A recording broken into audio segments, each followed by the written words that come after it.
She said it while slicing her grapefruit. No preamble, no tension in her voice, just that same irritating morning calm she always weaponized when she thought she was doing something noble. I'm heading to Napa for a solo retreat. I need time. Alone. I stirred my coffee. Black. No sugar. Take all you need, I said, without even lifting my eyes from the newspaper. That was the first thing that rattled her. I didn't ask why. I didn't ask how long. I didn't even blink. She kept chewing, but slower now. That's when I realized she'd expected a scene. Maybe even hoped for one. A gasp, a sarcastic jab, or at least a confused, "Since when do you need space?" But I gave her silence. Silence is what you give to people when they've already decided to lie. Anything more would be theater, and I've never been an actor. She dabbed her mouth with the napkin like we were at brunch with strangers. It's a wellness retreat. I've been feeling off. I think some time alone, some yoga, wine, introspection. Sounds luxurious, I said. Let me know if you need a new suitcase. I saw the twitch in her left cheek. Subtle, but there. That involuntary tick of guilt when the performance gets thrown off by an unexpected line. That night, she sat on the edge of our bed, texting. Her screen dimmed quickly whenever I walked past. I counted 6 separate sighs in the span of 20 minutes. Dramatic sighs, the kind meant to invite questions. I had none. At 11:32 p.m., after she assumed I was asleep, I heard the faint ding of a confirmation email. Her phone, face down, buzzed once. Then silence. She fell asleep early, facing the wall, as if that alone would conjure distance. I waited an hour before slipping out of bed, stepping over the laundry basket she still refused to touch, and heading to the kitchen where her laptop sat open. She had 2 tabs still up, the retreat's booking page and her Gmail. The retreat's title was nauseating, The Elysian Escape for Reconnection, Romance, and Rediscovery. I clicked the tab. The package selected was clear. Couples Vineyard Package, Premium Bungalow for 2. Beside it a note, guests must be over 21 and legally married or committed. Then I saw it, guest names, Rebecca W. and David S. David S. was not me. I didn't touch anything, didn't screenshot it, just opened a new email, sent it to myself with the subject peace offering, and closed the tab. It took everything in me not to laugh. Her big dramatic exit, the fake wellness escape, the journey of self-love, was nothing more than a recycled honeymoon with her ex. And if you've made it this far, I want to tell you something important. Over 97% of people who listen to stories like this don't subscribe. If you're one of them, consider clicking that button. It helps the team bring more of these to life. And trust me, it only gets darker from here. She left 2 mornings later, wheeled out a shiny new suitcase she probably bought just for this transformational adventure. I helped her load it in the car. She gave me a soft, almost regretful smile. I'll call when I get there. Take your time, I said. I hope you find what you're looking for. What she didn't know was that I'd already found what I needed. Her itinerary, printed, folded neatly, left in the home office drawer like a signed confession. I sat at the kitchen table after she pulled away, opened a new folder on my desktop, and named it one word: evidence. The kettle clicked off. I poured a fresh cup and waited, not for her to return, but for the collapse to begin. The morning she left, she wore a linen wrap dress and a smile that didn't quite reach her eyes. Her suitcase rolled behind her like a pet she wasn't sure she wanted to bring. She moved around the house deliberately, brushing her fingers over things like she was already auditioning for the memory montage. Touched the edge of the dining table, lingered in the doorway of the den. I watched her from the kitchen, sipping coffee, watching the entire farewell like a play I'd already seen, just waiting for the lights to dim. I'll check in tonight, she said lightly, phone in hand, already turning toward the door. Don't wait up. Depending on traffic, I might get there late. I walked over, kissed her cheek, and whispered, "Peace." She blinked. Maybe she thought I'd say drive safe or I love you or something stupidly performative. But I didn't. That wasn't a farewell. That was a full stop. Her hug was the kind you give an HR colleague after switching departments. 2 pats on the back. No warmth, no second linger, just transactional affection. We'd gone from lovers to casual roommates somewhere between last fall and her decision to stop cooking dinner altogether. I watched her pull out of the driveway, tires crunching over the gravel I'd been meaning to replace. She didn't look back. Not once. As soon as the taillights disappeared, I walked straight to the home office. I didn't rush. I already knew what I'd find. And there it was, tucked beside her yoga mat and an unread copy of The Gifts of Imperfection. Her printed itinerary. It was crisp, 2 pages, color ink. Most of it was fluff.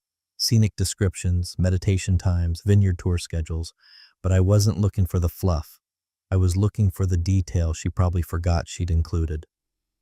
Second page, third paragraph down. Couples package booking. Elysian escape. Private bungalow with panoramic vineyard view. Includes couples massage, romantic wine pairing dinner, and personalized photo shoot. Right beneath it, a 6-digit confirmation number and the guest names, Rebecca Walters and David Sorrento. David, the ex who she once said was more of a friend than a relationship. The same one who called on her birthday last year and stayed on the phone for 42 minutes while I cleaned out the garage alone. The same guy whose wedding photo was still buried in one of her memory boxes, supposedly too sentimental to throw out. I scanned it once, not because I needed to remember it, I already knew I would, but because I wanted to feel the precise moment when suspicion ended and certainty began. I opened my laptop, clicked over to my private email account, attached the PDF with one subject line, updated plans. The email went to a folder I'd created the night she told me she needed time to reconnect with herself. I called it evidence, but the folder icon was a little wine glass emoji. I thought that was fitting. I didn't reply to her first text that afternoon. Got here safe, the place is beautiful. Might unplug for a few days. Unplug, right, as if you go off-grid in matching robes at a couple's spa in Napa without taking 800 curated Instagram stories. I forwarded the confirmation email to myself again, just in case. Then I sat back, stared at the screen, and let the silence work for me. Because here's what people like her never expect. Some men don't explode. Some men just collect, quietly, thoroughly, and when the moment comes, they don't scream, they just open the drawer, show the receipts, and walk away as the whole damn lie burns. No threats, no panic, just proof. And she just handed me all of it, color-printed and alphabetized. 3 days into her grand journey of self-discovery, I got a call I hadn't expected, but welcomed. It was her sister Claire. Now, Claire and I aren't exactly confidants. Our conversations have always been thin. Birthday dinners, occasional pleasantries, the odd forwarded meme she thought was funny because it involved dogs and sweaters. But she wasn't the type to call out of the blue, especially not during business hours. "Hey," she said, voice cautious, almost conspiratorial. "Sorry to bother you, have you heard from Becky?" I took my time answering. She texted when she arrived, said she was unplugging. "She told me the same," Claire said quickly, "but she hasn't replied to any of my messages, not one. And I know she has her phone because she's still posting photos. You've seen them, right?" I hadn't. I don't follow her burner account where she posts her curated life, but I wasn't about to admit that. "Sure," I said, tone neutral. "Looks like she's getting what she wanted. Peace and wine." There was a pause, the kind that doesn't come from bad reception, but from bad intuition. I don't know," Claire said. "Some of the shots she's in, that doesn't look like a solo trip. That bungalow has 2 robes, 2 glasses, and in one photo, swear to God, I could see a man's foot. Just the edge of it, like someone was about to walk into frame and ducked out." I smiled, slow and patient, letting her fill the silence. "I mean, maybe it's just a guest or a masseuse or something," she continued, more to herself than me. But then she sent me a photo of the vineyard dinner setup, and it looked like a honeymoon suite. Candles, string lights, 2 place settings, and she captioned it, "Finally getting what I deserve." I mean, what even is that? I leaned back in my chair, watching the breeze nudge the corner of the itinerary still sitting next to the keyboard. "She deserves luxury," I said casually. Claire let out a short, tight laugh. "Yeah, it's just, since when does she like wine? I remember when we did that winery tour for Mom's 60th and she spent the whole time pretending to sip and spitting into the grass?" I did remember. I remembered her mocking the sommelier behind his back. "Wine's for people who think grape juice makes them deep," she said. That same year, she bought a blender with a detox mode and went full kombucha evangelist for 6 months. But now she's sipping vintage Malbecs at sunset. People reinvent themselves in strange ways when they're performing for an audience. Or an old flame. I think she's just exploring, I offered mildly. New chapter, old habits, gone. Claire didn't buy it, her voice dropped. Listen, I probably shouldn't even say this, but she's been weird for months. Cagey. Last time we had lunch, she mentioned David, casually, like she'd bumped into him at the grocery store, but it didn't sound accidental. I didn't want to pry, but now... She trailed off, letting the implication hang like smoke. Claire, I said, my tone shifting just slightly. If something feels off, it probably is, but I wouldn't worry. Becky's exactly where she wants to be. She hesitated, and for a moment I could tell she was trying to decide whether to push further or retreat. If you hear anything, will you let me know? Of course. I hung up and stared at the wall. Claire didn't know it, but she'd just stepped into the second half of the story without meaning to. Her concern wasn't an accusation, but it was a crack in the facade. And cracks, once noticed, don't seal themselves. I opened the evidence folder again. This time, I added a new note, dated, time-stamped, Day 3, sister expressing concern. Mentions, honeymoon visuals, David, contradictions. I wasn't logging it because I needed a case. I wasn't planning to sue, to explode, to ruin her life. I just liked knowing. And I knew this, when someone else starts asking questions, before you even say a word, you've already won the first move. The email came at 11:18 a.m. Subject line, WTF is this? No punctuation, no greeting, just the kind of message you send when something clicks into place and the nausea hits mid-scroll. It was from Claire again. Attached was a single screenshot, grainy, clearly taken from a computer screen, the kind of low-res image you get when you're trying to preserve something before it disappears.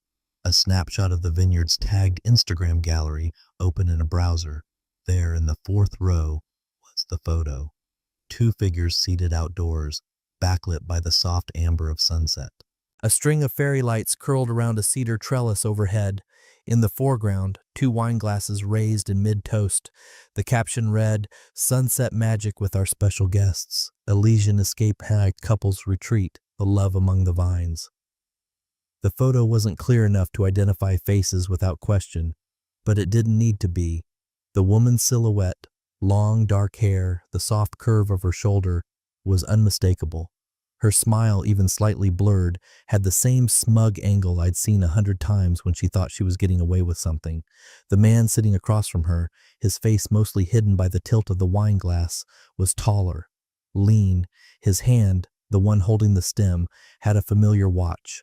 A gold-banded Citizen with a green dial. David Sorrento wore that watch. Had since college, I remember, because he once drunkenly bragged about how it cost more than my first car. He also spilled tequila on our wedding guest book and told me at the reception he still had a thing for her, but no hard feelings, bro. I hadn't punched him then. But I remembered. Below the screenshot, Claire had written, "Have you seen this? Is that her? Because if it is, I'm done.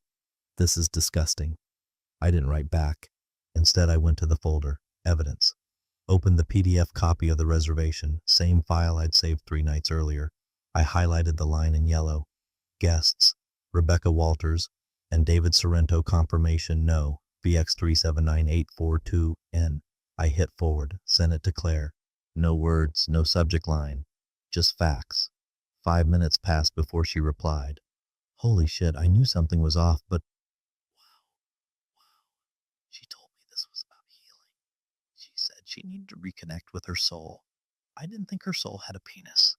That part made me laugh. Quietly, bitterly. Claire kept typing. Paragraphs, flooding in. A tangled mix of fury, disbelief, and the kind of betrayal that stings worse when it's family. She started spiraling, wondering if her own husband ever lied to her like that, questioning whether the entire family was blind or just stupid. I read every word, nodded to myself, and deleted the thread. Claire wasn't the target here. She was collateral. She'd believed the show just like I had, but now the audience was waking up, and her being the one to confirm it, ironically, unknowingly, made it poetic. I poured myself a drink, not wine. I never liked wine. Too performative, too much swirling, sniffing, pretending you know what earthy notes even means. I took bourbon, neat, honest. Then I went back to my notes and logged a new entry. Day 4. Vineyard photo surfaces publicly. Third-party recognition confirms infidelity. Sister now aware. Still no message from my wife. Still no apology. No preemptive damage control. No half-hearted lie. That was interesting. See, when they cheat, there are two types. The guilty ones, who panic the moment a crack forms in the illusion, and the arrogant ones, who truly believe they've architected a flawless crime. Rebecca was the second kind, the I'm too clever, too careful type. She believed her carefully filtered photos and vague captions were enough to create plausible deniability, that no one would trace the steps, that no one would be watching. She underestimated me. And that vineyard, it wasn't a romantic escape anymore. It was a stage. And now the audience was clapping for the wrong reasons. Let her sip, let her pose, let her think she's gotten away with it. The curtain hadn't dropped yet, but it would. And when it did, it wouldn't be quiet. 2 full days, not a single message, not a thinking of you, not a photo of vineyard sunsets, not even a lazy, perfunctory miss you. Just silence. Intentional silence, the kind that isn't born from distraction but design. She didn't forget to check in. She chose not to, which was perfect. Because in that silence, she was handing me the rope. And I wasn't going to stop her from tying the knot. I didn't call, didn't text, didn't so much as react while she floated through lavender-scented mornings and couples yoga beside the man she swore was just a footnote in my past. I sat quietly in our kitchen, watching numbers change. The bank app became my morning paper. 647.13 at a boutique jeweler in Sonoma. No item description, just in store. A place we'd visited once, years ago, during an anniversary trip. She'd made a fuss about a lariat necklace, said it felt too indulgent. Apparently, her guilt threshold had shifted. Later that day, 312 for a private horseback excursion lover's trail billed through a third-party booking site. That one made me laugh out loud. Lover's trail? Really? A woman who once said riding horses gave her bruises in places that made yoga impossible was now booking romantic trail rides through wine country? The facade was crumbling fast, and still, no messages from her. She had fully leaned into the fantasy. I sat down at my desk, opened my private checking account, the one I'd opened the week she reconnected with David by accident. I transferred my half of the joint funds into it, precisely my half, not a dollar more. I even left a clean $20 bill in the account just to avoid triggering suspicion too soon. I didn't freeze the card. I didn't block her access. Why would I stop the show in the middle of the best act? Let her keep spending. Let the trail get longer. Every receipt was a nail. Every wine-soaked charge a confession in currency. I downloaded the statement, added it to the folder. I even created subfolders now. Financial, photos, witnesses. Her silence was golden. Literal, actually, judging by the transaction for gold rope chain custom clasp. How romantic. But it wasn't just the purchases, it was the way the absence started to stretch. Too long, too calculated. The sort of delay you can't explain with bad reception or unplugging. The kind of silence that just builds tension because it's trying to avoid it. I went to the garage that evening and saw her yoga mat still in the back seat. She'd told Claire this retreat was about deep healing. I guess that didn't include stretching. Funny, the little details.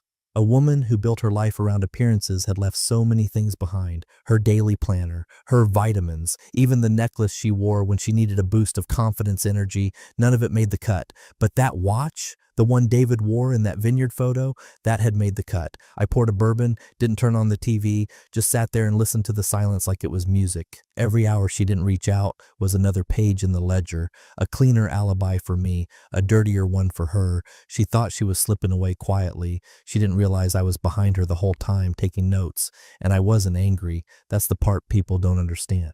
I wasn't pacing the house or smashing plates. I wasn't drowning in heartbreak. I was still. Measured, cold maybe, but clean, the kind of clean that comes from knowing you're holding the knife, and you're the only one who knows where it'll land. She was on a fantasy ride, and I was building the exit ramp, quietly, brick by brick. She came back like she was returning from a spa commercial, suntanned, glowing, a little too rehearsed. Her suitcase rolled in ahead of her like a trophy, new necklace catching the light, oversized sunglasses perched on her head, eyes scanning the house like she expected a banner or maybe just a warm welcome home, honey. She got neither, just me, standing in the kitchen, glass of wine already in hand. I poured her a glass without asking, placed it on the counter, then went back to wiping down the sink as if I'd been doing it the whole time. No hug, no kiss, just a nod. Nice trip? I asked without turning around. She hesitated, long enough to catch the current beneath the surface. It was transformative, she said carefully. I feel lighter. I raised an eyebrow. Good wine will do that. She laughed, unsure. Yeah. We stood there in that kitchen, two people who used to orbit each other, now just trying not to collide. She took a sip of the wine, swallowed. You remembered the Meritage, she said with a soft smile. I remember a lot of things, I replied without looking at her. That's when she noticed the silence in the house, the energy. Something was off, too tidy, too sparse. Her eyes tracked the absence before her brain did. The shelf where our wedding photo used to be was empty. The gallery wall near the stairs, blank. Her favorite throw blanket, gone. The pillows on the couch, rearranged. Neutral tones. None of the flair she used to insist gave the house personality. She tilted her head. Did you redecorate? Not really, I said. Just made space. She blinked at that, didn't ask yet. But she would. She went to drop her purse in her office, the little converted sunroom she always called her creative cave, though she hadn't done a damn thing creative in years except invent excuses. The door didn't open. She tried again, jiggled the handle like maybe it was stuck. Change the locks, I said calmly. Thought you were gone for good. Didn't want the cleaning lady wandering in. Her laugh was short, forced. Since when do we have a cleaning lady? Since I needed to clean up. She set the wine glass down, harder this time. Okay, what's going on? Nothing, I said, looking straight at her. You needed space. I made some. Your office is packed, boxed up neatly, labeled. It's in the garage. Her jaw twitched. Why would you do that? Why wouldn't I? She took a step back like she was about to scold a child who'd gotten too bold. You can't just what? I cut in, soft but sharp. Take your solo retreat seriously. Respect your need for distance. Come on, Beck. I was just honoring your journey. She stood there in the middle of the room, holding a designer purse with a price tag I now knew, wearing jewelry I definitely didn't buy in a house that no longer felt like hers. I don't understand, she said, quieter now. I know, I said. That's the point. Her eyes darted to the stairs. Why's the upstairs locked? New tenant, I said, sipping my wine. Me. Her lips parted, and for a second I saw the flicker. Panic? No. Not yet, but confusion. The math wasn't mathing. She couldn't figure out the tone shift, the power imbalance, the quiet precision. She walked around the living room slowly now, like a museum guest afraid to touch anything. The space she once curated down to the scented candles was colder, cleaner. Her books were gone. Her plants, even her little ceramic fox she kept on the coffee table for whimsy. You packed everything? Just yours, I said. Didn't want you to feel crowded when you got back. She stared at me, finally realizing the knife was invisible, but it had already cut. That glow she walked in with, it dimmed fast, and I wasn't cruel, I wasn't loud. I was just done pretending. Dinner plans? I asked, topping off my glass. She didn't answer. She just stood there, frozen in the middle of a home that had quietly voted her off the island. It was her house once, now it was just where she used to live. That evening, while I read the paper with the calm of a man who had already made his moves, she hovered in the kitchen, opening and closing drawers like she didn't remember where anything lived anymore. She wasn't unpacking, she was pretending to reclaim space, as if movement could restore territory, as if noise could drown out the shift in balance she hadn't prepared for. Her phone buzzed once, she didn't check it right away. She wanted to act casual, but I watched out of the corner of my eye as she finally picked it up and tapped the screen. She went still.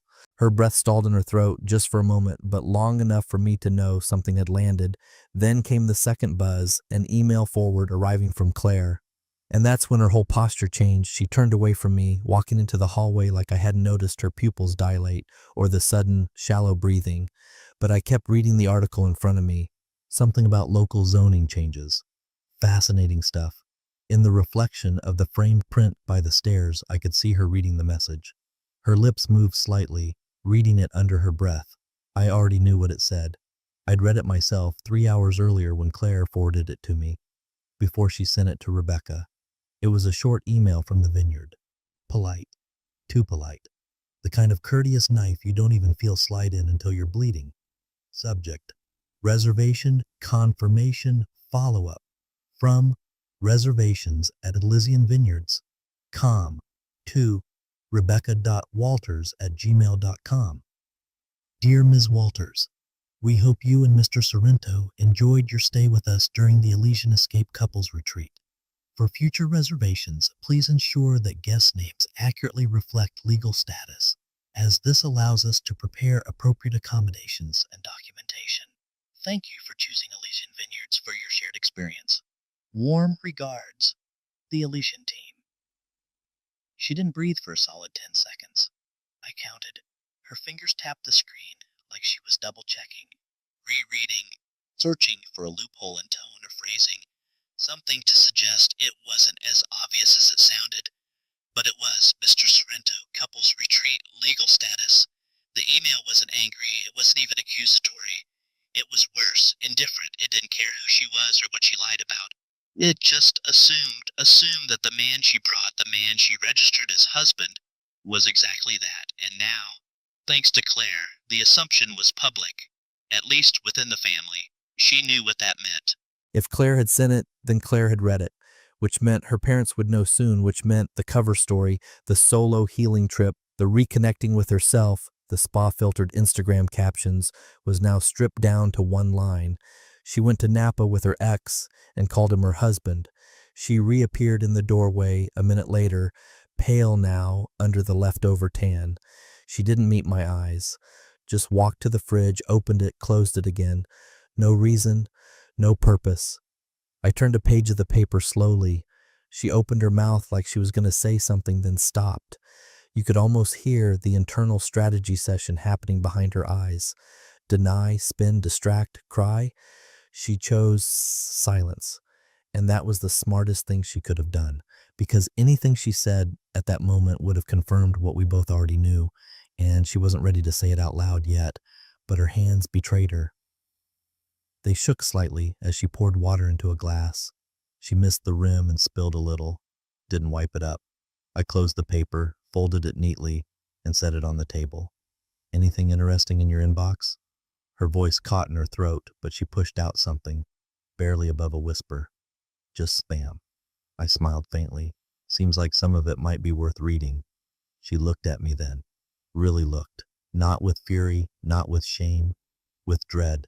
The kind of dread that only sets in when you realize the lie didn't just fail. It printed receipts, sent copies to your family, and blind carbon copied your conscience. Want to talk about it? I asked, like we were discussing taxes or the weather. No, she said too quickly. Didn't think so. And that was the moment the dread started to take root. Because it wasn't just that she'd been caught. It was that I didn't even need to say the words. I didn't raise my voice. I didn't throw anything. I hadn't even accused her. I just let the vineyard do it for me. And Claire. And her own signature on the booking form, no confrontation, just acknowledgement. And acknowledgement for people like her is the cruelest mirror of all. It happened quietly, like everything else. A small moment. A realization that came not with a scream but a failed login. She sat at the kitchen island in her post-vacation robe, the same one she'd bought with our joint Amex points last fall as a treat, typing into the bank app on her tablet. I was across the room, pretending to be interested in a documentary about antique restoration. I could feel her eyes flicker toward me every few seconds. Then the first sign of panic, the second login attempt. Tap, tap. Pause, then again. Slower. The third time, she exhaled too loud. That kind of hissed breath that only happens when a silent panic starts boiling under the skin. Do you know if the bank's having login issues? She asked casually, as if we were discussing traffic. Nope, I said, eyes still on the screen. She tried again and again. then reached for her phone and called the customer line. I muted the TV. I wasn't going to miss this part. Hi, yes, I'm trying to access my joint checking and it's saying the account is restricted. Can you? Her voice was calm, composed, efficient. She listened, then sat up straighter. No, I don't understand. What do you mean, access removed? I didn't authorize. Another pause. Her spine straightened. She looked at me then, finally, and I met her gaze without blinking. The banker must have started explaining the timeline because her face started flushing, cell phone pressed tighter to her ear like she could muffle the reality. Uh-huh. On the 15th. I see. And that was legal? He can do that? Silence on her end. She was being educated in real time. Then she hung up. No thank you, no goodbye, just thumb off and phone down. Hard. You drained the account, she said, voice flat. Not shocked, just hollow. I took a sip of water and set the glass down carefully. Not drained. Transferred. Precisely 50% of available funds. Rounded to the penny, done on the second business day after you checked into Illusion. Her jaw flexed. You went behind my back. No, I said, you walked ahead of mine. She stood, stormed past me without another word. I waited 10 seconds, then muted the TV again. The safe was in the hallway closet, behind a fake shoe rack and a stack of old board games we hadn't touched in years. I'd moved her access code a month ago, but I left it open this time. I heard her open it. A minute passed, then 2, then, what the hell is this? I didn't answer. Let the question hang. She came back into the living room holding the yellow envelope I'd left in the top drawer, the one with her name in bold black ink across the front, for your peace of mind. She dumped it on the table like it was radioactive. First, the itemized receipts, separated by category, jewelry, lodging, dining, activities, all from the joint card, all from her time in Napa. Highlighted. Second, her own printed email, subject line, need your full name for the Elysian form. Body, just put David Sorrento as my husband, less questions that way. Nobody here knows us anyway, lol. Third, a notarized separation filing dated 3 days after her trip began. Signature already there. Mine. Filed. Legal. Quiet. She leafed through the documents like someone going through a stranger's mail. Her fingers slowed on each page. Her eyes darted, looking for an exit, a loophole, a technicality. There wasn't one. I was going to explain, she said, voice smaller now. You were, I echoed, but I wasn't interested in an explanation, just a record. Is this a threat? No, I said. It's context. She dropped the papers, one slipping to the floor beside her foot. She didn't pick it up. You've been planning this. I've been observing. Her hands went to her temples, pressing. You can't just, this isn't how marriage works. No, I said, this is how lying works. Marriage was something else entirely. She backed away a step, then another, as if the room itself was shrinking around her. You actually filed, she whispered. You really? I stood up, calmly, picked up the paper from the floor, set it back on the stack. Then I looked her in the eye and said, you went looking for romance. I just filed the receipt.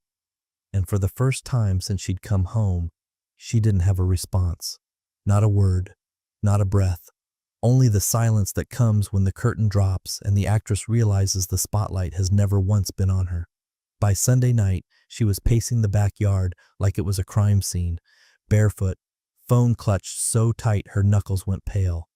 The patio light cast long shadows across the grass, catching the edges of her unraveling composure. Her wine glass, untouched, sat sweating on the railing.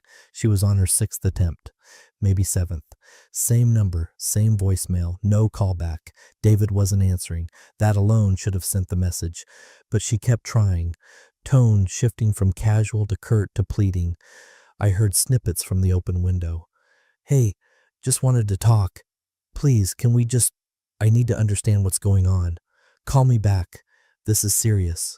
She finally hung up and stood still for a moment, like she expected him to suddenly appear from the trees with an apology and some excuse about poor reception. But he didn't. He wasn't coming. That's when she made the mistake of checking Instagram. I saw it from across the room. Her thumb froze mid-scroll. Then the phone dropped to her side like a weight. The Vineyard had posted again. This time, a carousel of retreat highlights, including their photo, clearer now, their faces visible. Her arm around David's shoulder, the fake husband narrative alive and well. In the caption, another magical moment from our couple's experience. Here's to love, growth, and reconnection under the stars. She didn't just freeze, she hardened. Like something calcified inside her, she turned and came back into the house slower this time, eyes locked on mine. He's not calling back, she muttered, more to herself than to me. I said nothing, her voice cracked. His wife must have seen the photo. She probably knows everything. I took a sip of coffee and raised an eyebrow. Everything? Wrong question for her. She flinched. She set her phone on the counter like it was radioactive and slid into the nearest chair. I didn't think it would go public. You registered him as your husband, I said. In wine country, during a couples retreat, publicity was part of the package. Her eyes searched mine. For what? I don't know. Mercy, weakness, an opening? Then came the line. Too late, too thin, and far too practiced. It was just time away, she said quietly. It meant nothing. I nodded, slowly, thoughtfully. Then I stood up, walked to the hallway drawer, pulled out the folder she'd seen but hadn't fully absorbed yet. I opened it to the last page. You recognize this? I asked, laying it in front of her. It was the prenup, her signature, my signature, 2 witnesses, a notary seal. She blinked at it like it was in a foreign language. I tapped one line, highlighted. Clause 14. In the event of proven extramarital infidelity, alimony obligations are immediately and permanently waived. Her mouth opened, then closed, then opened again. You're not serious. I'm legally serious. You wouldn't? I already have. She stared at the document as if reading it harder might rewrite the words. Do you know what I gave up for you? She hissed. Yes, I said. That's why I kept records. She stood abruptly, eyes wide now. Not from outrage, but fear. Real, financial, bottom dropping out of your stomach fear. The kind you feel when the safety net vanishes mid-fall. You can't leave me like this. I didn't flinch. I didn't leave you. I left the illusion. Her voice sharpened, shaking. What am I supposed to do? I shrugged. Maybe call your husband? Oh, right. She slapped the folder shut like that would close the matter too. It didn't. The facts stayed where they were. Neatly organized, legally binding, and no longer hypothetical. You'll ruin me, she whispered. No, I said calmly. You did that yourself. I just filed the paperwork. She stood there, shaking, mascara smudged, hands balled into fists like rage might reset the universe. But rage doesn't cancel contracts. She thought she was clever, that I'd be too blind or too broken to move. She forgot I was the one who handled the taxes, the estate planning, the insurance policies, and most importantly, she forgot I don't argue. I just document. It was a warm Saturday, the kind that smelled like charcoal and old friendships. I stood at the grill in the backyard, surrounded by the quiet murmur of voices and the occasional burst of laughter. Beer bottles clinked against patio glass. My college buddy Sam was talking about his daughter's ridiculous new dog, something half poodle, half chaos. Claire was there too, sipping lemonade, sunglasses on, not saying much but watching everything. She hadn't spoken to her sister since forwarding that vineyard email. I didn't ask her to cut contact.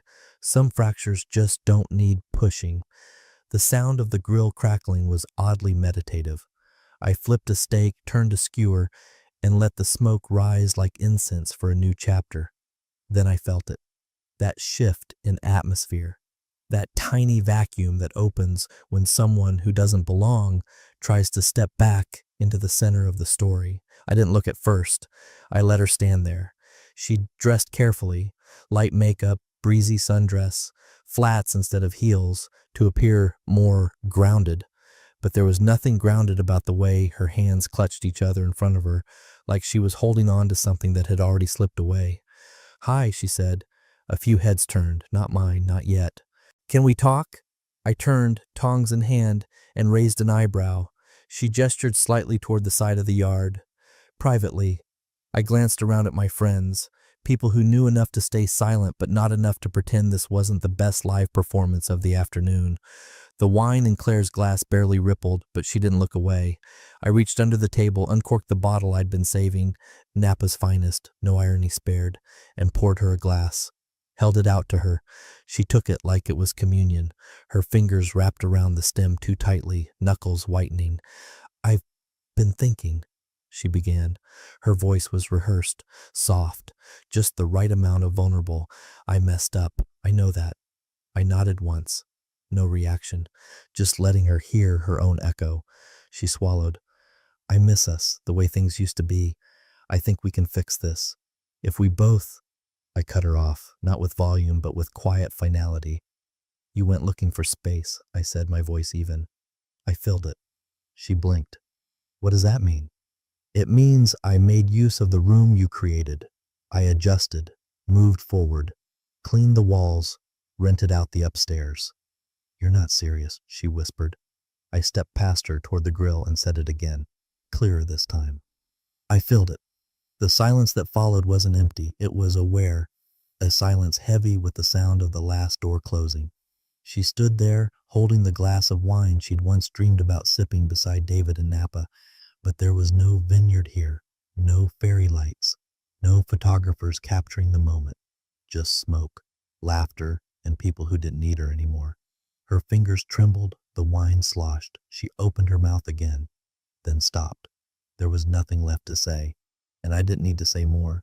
I turned back to my friends, asked Sam if he wanted his steak medium or still mooing, and laughed when he mimed fanning flames off his eyebrows. Behind me, she lingered. Then slowly, she turned and walked away. Not storming off, not crying, just fading, like a ghost finally realizing it's not haunting anyone anymore. And the glass of wine? She left it on the edge of the planter, untouched. Good. It was never hers to begin with.